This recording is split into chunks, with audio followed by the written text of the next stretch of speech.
अस्सलामु अलैकुम वरहमतुल्लाह। उम्मीद है कि मेरे तमाम अहबाब खैर आफियत से होंगे। मेरे अजीज़ों प्यारे भाइयों बुजुर्गों, आप हजरात चाहते हैं कि अब हमारी शादी का वक्त भी करीब है और हमें क़ुव्वते बाह की कमज़ोरी है, हमारी मनी गाढ़ी नहीं है, पतलापन है, वीर्य कमज़ोर है, शुक्राणु हमारे कम है। तो आप परेशान ना हो।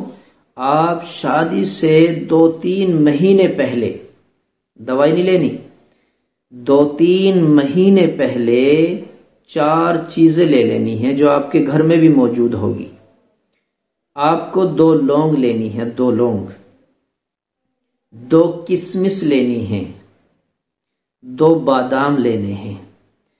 इन तीनों को पीस लें, खरल कर लें, बारीक कर लें एक जगह।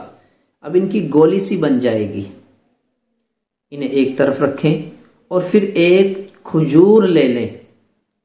खजूर बीच से काटें और उसकी गुठली निकाल दें। काटने के बाद गुठली निकालें। अब वो अंदर, उसके अंदर जो हमने वो गोली बनाई है, किशमिश, लौंग, बादाम को पीस कर एक जगह मिक्स करके अब उस खजूर के अंदर रख लें। खजूर के अंदर रखने के बाद आप उसको सुबह और शाम, एक खजूर सुबह खाएं, एक शाम में खाएं।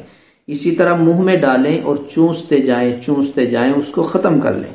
ना आपको दूध की जरूरत, ना पानी की जरूरत, ना आपको दवाई की जरूरत। ये एक गिजा है, खुराक है, सुबह और शाम लेते रहें। अगर आपके अंदर कमजोरी है, अगर आप शादीशुदा हैं, तो फिर आप इस नुस्खे को मुलाकात से 2 घंटे पहले ले लें। इसका इतना बड़ा रिजल्ट और नफा होगा कि इंशाअल्लाह आप याद रखेंगे।